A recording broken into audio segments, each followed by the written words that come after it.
Getting in another last minute guy that I need to highlight before this thing kicks off.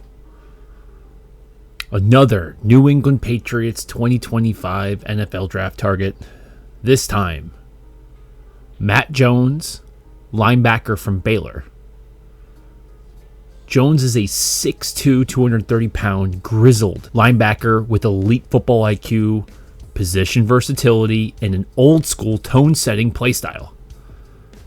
A full-time starter and team leader for Baylor, Jones logged 113 tackles in 2024, 9.5 of those for loss with 4 sacks, finishing his career with 328 total tackles, which is 8th most in program history, and 35 tackles for loss.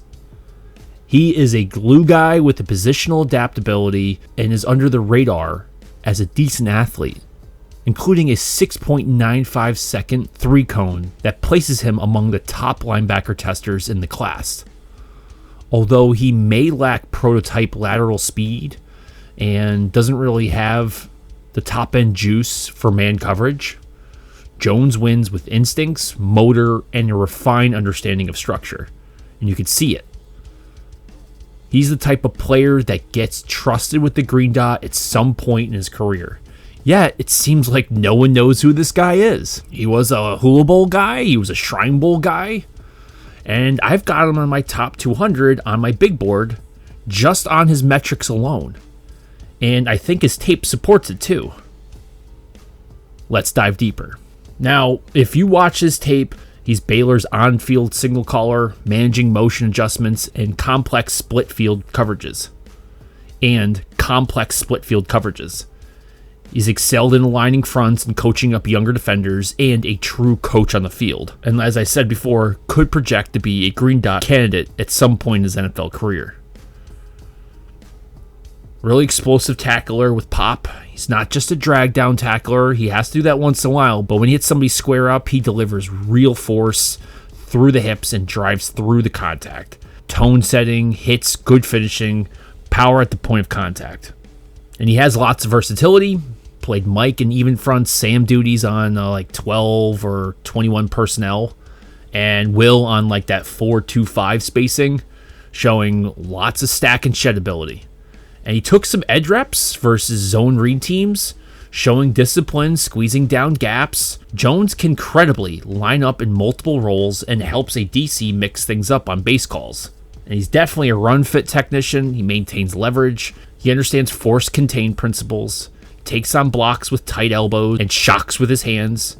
He rarely over pursues or bites hard on misdirection.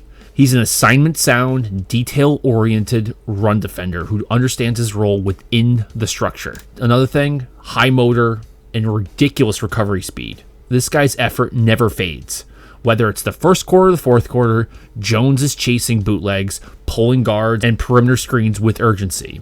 That is the ultimate see the ball, get the ball mindset, and it shows up most when a play breaks down. And like I mentioned above, underrated agility. He does have that sub 7 second 3-cone. I mean, that's well above average for a linebacker his size, so he definitely has change of direction efficiency, does have short zone fluidity, and that's qualities that show up on underneath zone coverage and his pursuit angles. And you can see that throughout his highlights. And I have to reiterate this. I have him in my top 200 on my big board. Yet it's hard to find him in some of these mock draft simulators. I mean, this guy has metrics. He has nearly 9 tackles per game, which is top 15 in FBS for linebackers. His missed tackle percentage, I have it at around 6 to 8%, which is well below the NCAA average. His stop rate, above 12%. Anything above 10 is very good. So 12 is basically, I don't know, elite, but it's true. I mean, it's anything above 12 is really rare. Now, havoc rate. This guy is a consistent disruptor. Nearly 4%. Football IQ index, 9.2 out of 10, which again points to the fact that he can be a green dot at some point. He has elite mental game. He can play multiple spots at that linebacker level. And he's not just standing in the position, he performs the role at that position, at that alignment. It's like when he jumps into the position, he's uploading a different app to run the responsibility. So the guy has a really high level football IQ. Good run fit grade, So technician, discipline, gap integrity. It's something that's kind of lacking with a lot of linebackers that we're seeing that are graded above him. And the motor and effort grade, stellar. This guy brings fourth quarter energy, backside pursuit. Guy is full throttle. Now, areas for improvement, coverage range.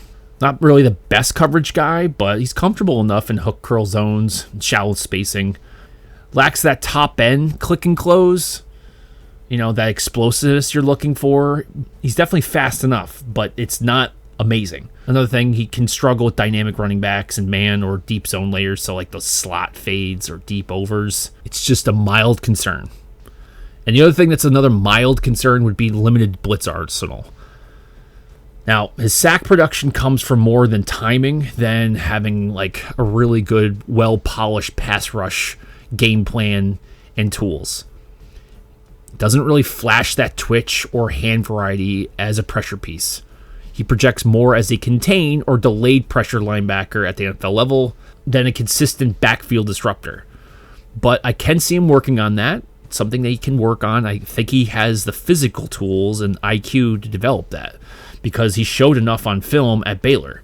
I mean, some of his best metrics come from his ability to apply pressure to the QB. It's just that I kind of wonder if that really does translate immediately to the NFL. He'd have to work on it.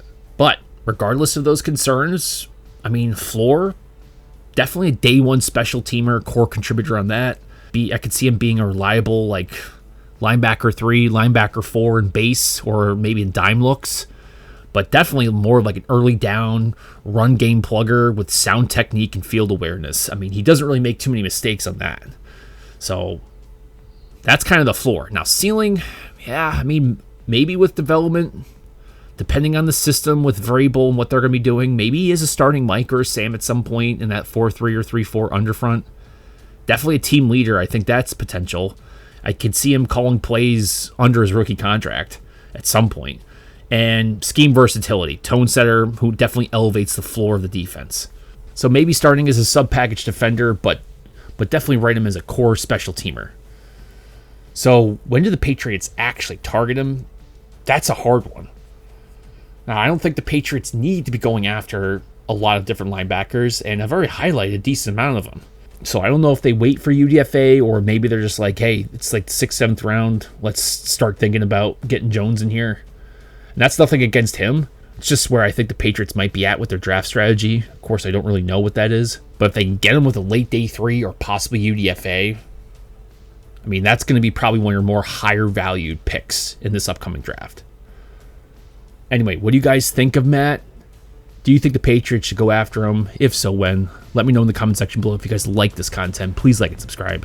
And as always, thanks for watching.